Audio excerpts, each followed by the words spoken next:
All right, so this is basically what happened during jury duty. The first week was just arduous with the defendants and the plaintiffs going through about 70 people to come up with the 12 out of that group. So I was picked right off the bat, and I was put in the jury box and got subjected to got countless questions about how I feel about this and how I feel about that. It's the first time I ever had jury duty, so I thought the process was extremely interesting. So, make a long story short, I get sworn in, and we begin the trial.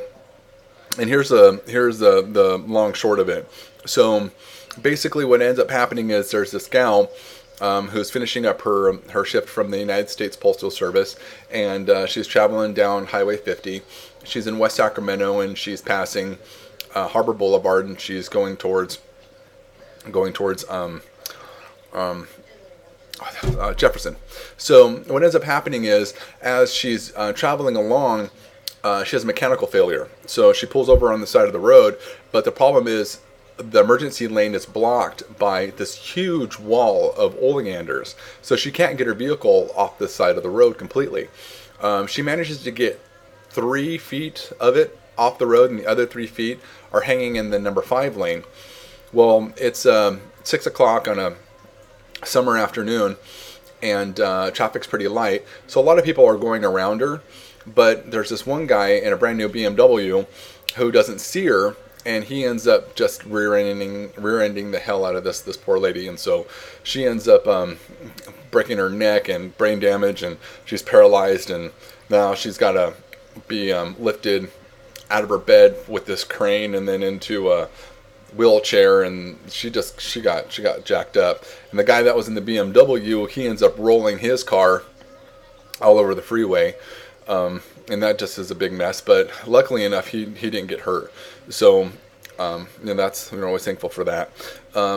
So basically, what we were trying to do is figure out who was at fault for what of the accident. And so I was really surprised to see that 9 out of the 12 of the jurors felt that Caltrans was 100% at fault, because they're there to maintain the roadways and everything, and had the lady been able to pull completely off the road and not obstructed the number 5 lane, then there wouldn't have been an accident, or at least that's how they felt.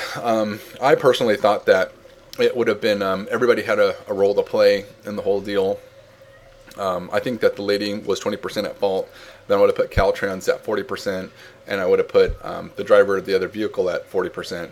Because the thing is that if I had broken down on the side of the road and I knew that I was half blocking another lane, and in light traffic conditions, I would have gotten out and thrown a couple of road flares out to warn other drivers that I'm obstructing the path of that lane.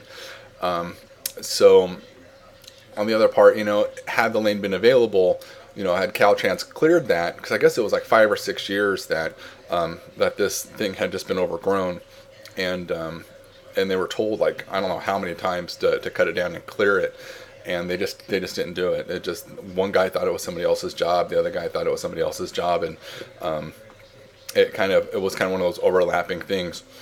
So anyway, then the guy that was speeding, I mean, he hit a stationary object, so it's kind of like, well, yeah, how are you going to hit?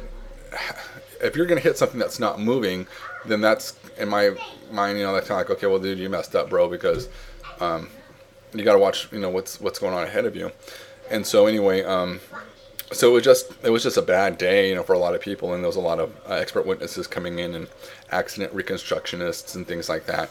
So all I gotta say is that if you guys are gonna be driving around out there, I would invest in a dash cam, because that would save so much ambiguity if you guys ever had to go to court, whether it's for you or somebody else. We had some other witnesses that were coming in testifying, and if there was footage, I swear that would have been just worth its weight in gold, because it speaks for so much. And I think some of these dash cams are running like $75 or something like that, but yeah, anyway, so that's my whole journey for this last week. I would have to say that it was a really awesome experience, and I would totally do it all over again.